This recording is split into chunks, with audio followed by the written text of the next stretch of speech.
Hello students, welcome to class 8th subject science NCERT. Today's in this video we are going to start book question of chapter 4. Chapter 4 हमारा complete हो चुका है और आज हम यहाँ पर स्टूडेंट्स उसके एक्सरसाइज के जो बुक क्वेश्चंस दे रखे हैं उनको यहाँ पर सॉल्व करने जा रहे हैं। तो स्टूडेंट्स चेक इट।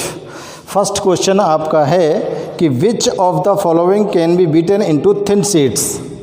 फर्स्ट है which of the following can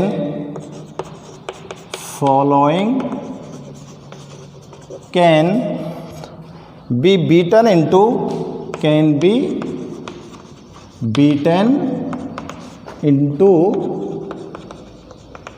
thin sheets। किसको थिन शीट में आप बीट कर सकते हो? तो देखो इसमें ऑप्शन दे रखे हैं आपको zinc, B phosphorus,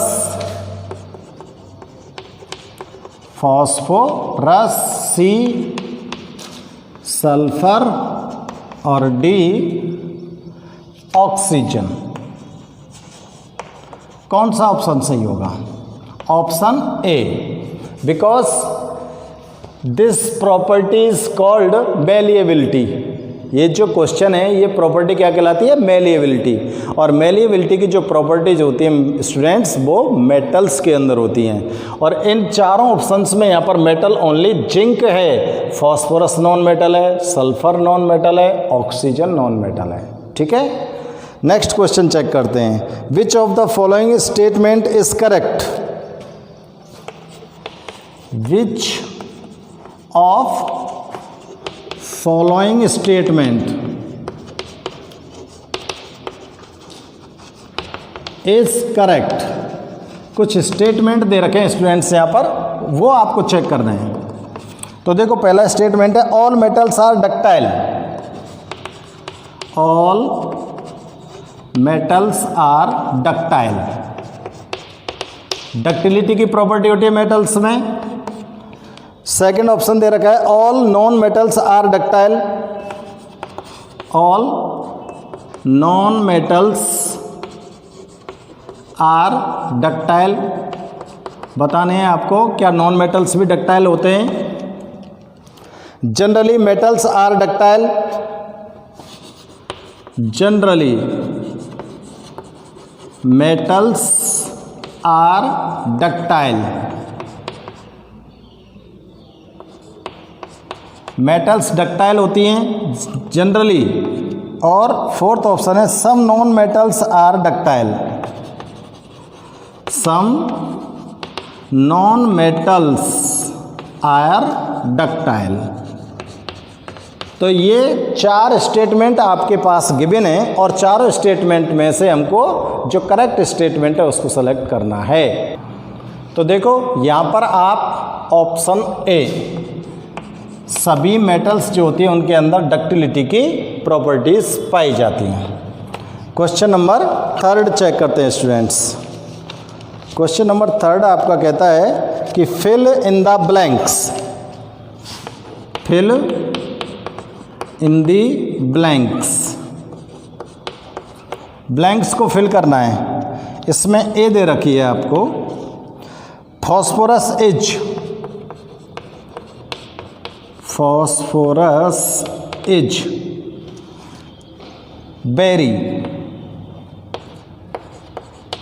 very non metal. ठीक है, बी दे रखा है आपको मेटल्स आर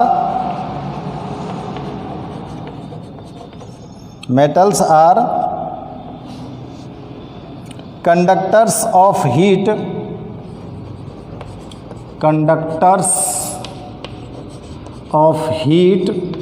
एंड। ठीक है, और सी आपको दे रखी है आयरन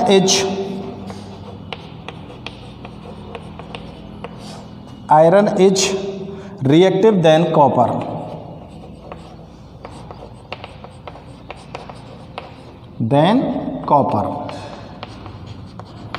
और फोर्थ है metals react with acid, metals reacts with acid to produce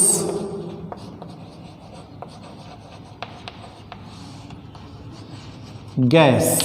तो स्टूडेंट्स आपको ये फिल करनी है ब्लैंक्स।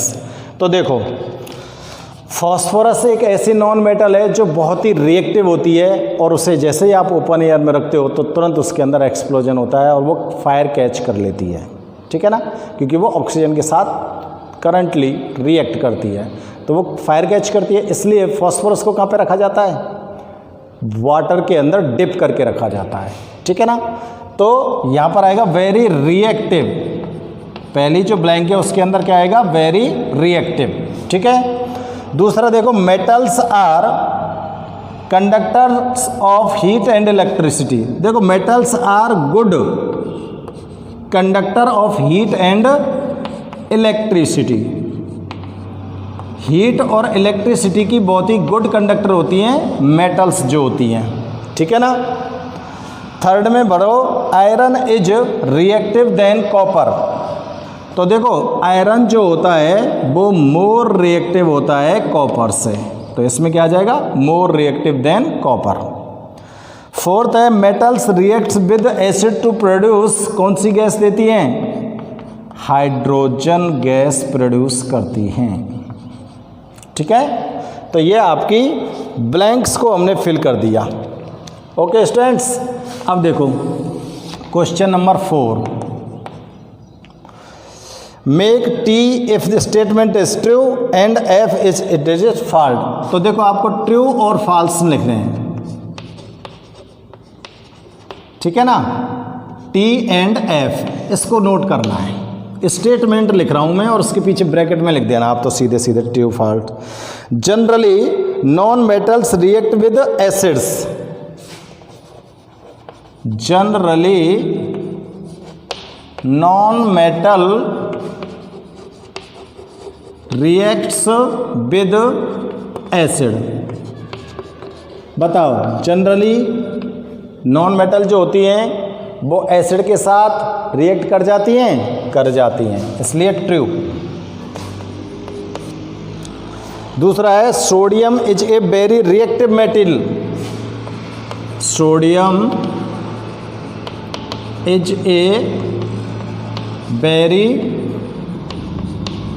Reactive metal.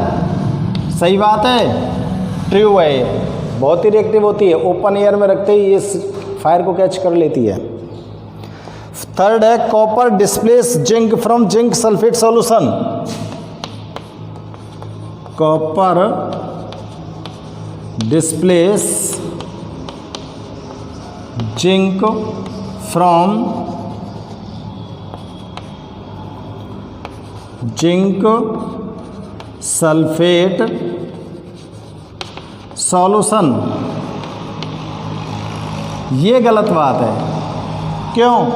क्योंकि कॉपर जो होता है वो लेस रिएक्टिव है और जिंक जो होता है वो मोर रिएक्टिव है। और स्टूडेंट्स, डिस्प्लेसमेंट रिएक्शन में हमने चेक किया था कि more reactive element displace less reactive element from their salt solution, ठीक है ना। तो कॉपर लेस रिएक्टिव होता है, जिंक मोर रिएक्टिव होता है, इसलिए ये इसको डिस्प्लेस नहीं कर पाएगा। नेक्स्ट है, coal can be drawn into wires. Coal can be drawn into wires. क्या कोयले के तार खींचे जा सकते हैं? नहीं खींचे जा सकते, क्योंकि कोल जो है वो नॉन मेटल है और नॉन मेटल के अंदर डक्टिलिटी की प्रॉपर्टी नहीं पाई जाती है।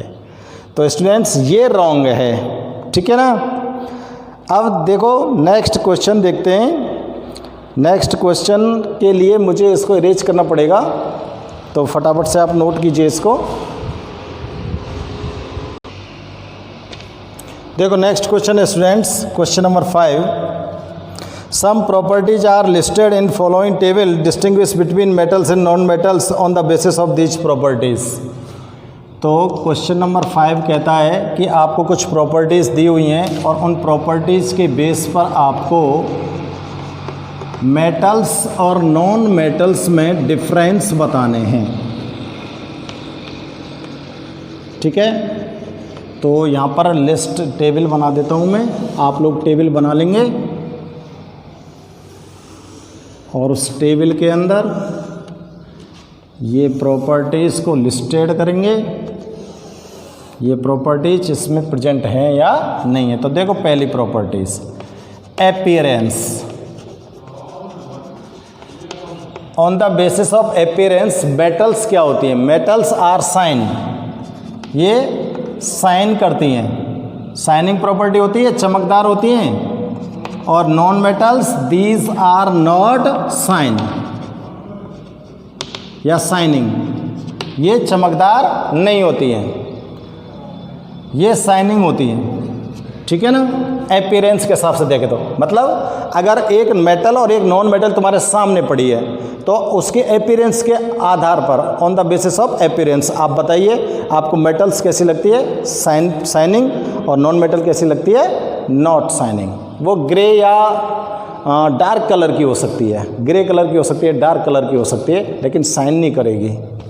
ठीक है ना। सेकंड इसमें हार्डनेस, हार्डनेस देखो मेटल्स जो होती है वो हार्ड होती हैं, यस मेटल्स आर हार्ड, ठीक है ना, सभी हार्ड होती हैं। नॉन मेटल्स हार्ड नहीं होती,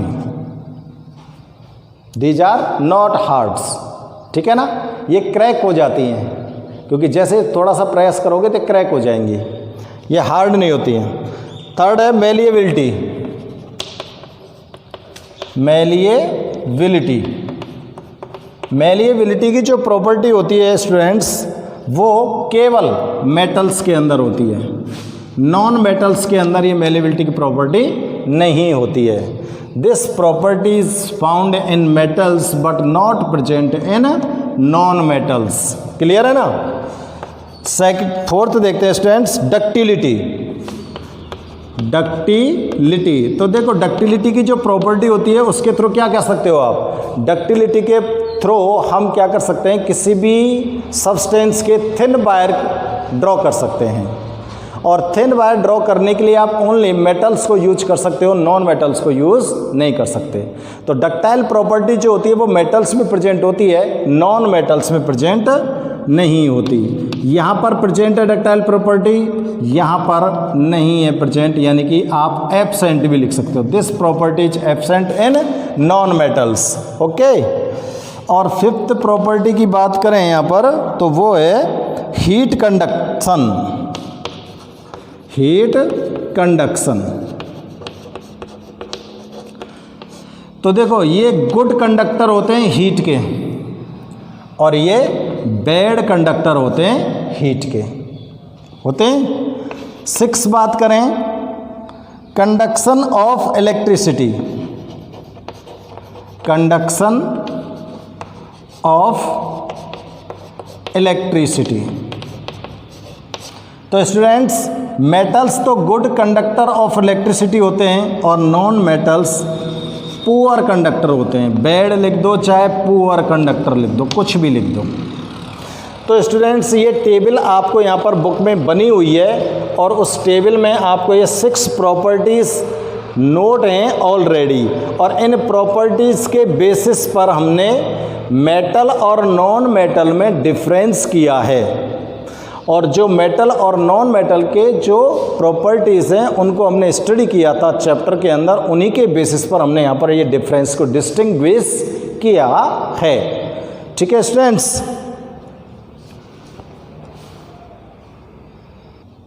नेक्स्ट क्वेश्चन है, क्वेश्चन तो मैं नोट नहीं कर रहा हूँ आपको, 6 नंबर। तो देखो can you store lemon pickle in A aluminium utensils, क्या आप नींबू के अचार को एल्यूमिनियम के बर्तन में रख सकते हो, नहीं रख सकते, ठीक है ना। We can not store, we can not store lemon pickles in aluminum utensils because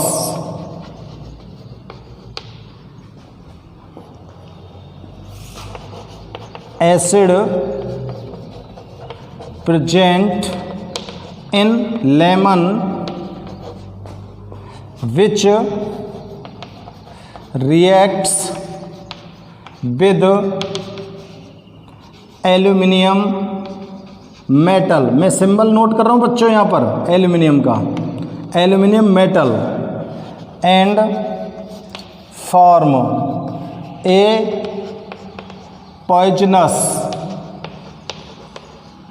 poisonous salt which is harmful to our health। अगर आपने नींबू के अचार को एल्यूमिनियम के यूटेंसिल्स में स्टोर किया है तो लेमन के अंदर एसिड प्रेजेंट होते हैं, और आपको यहाँ पर एक्सप्लेन किया गया था एसिड रिएक्ट करते हैं मेटल से, और ये एसिड मेटल के साथ रिएक्ट करेगा, एल्यूमिनियम मेटल है, मेटल के साथ रिएक्ट करेगा और ये साल्ट और गैस फॉर्म करेगा। तो यहाँ पर जो साल्ट फॉर्म होंगे वो पॉइजनस साल्ट होंगे, और वो पॉइजनस साल्ट उस पिकल्स के अंदर आ जाएंगे जो आपके हेल्थ के लिए बहुत ही डेंजरस होंगे। इसलिए आपने कभी भी देखा होगा कि लेमन का जो पिकल है उसको किसी भी मेटल कंटेनर में स्टोर नहीं किया जाता है। आप कभी भी चेक कर लेना स्टूडेंट्स।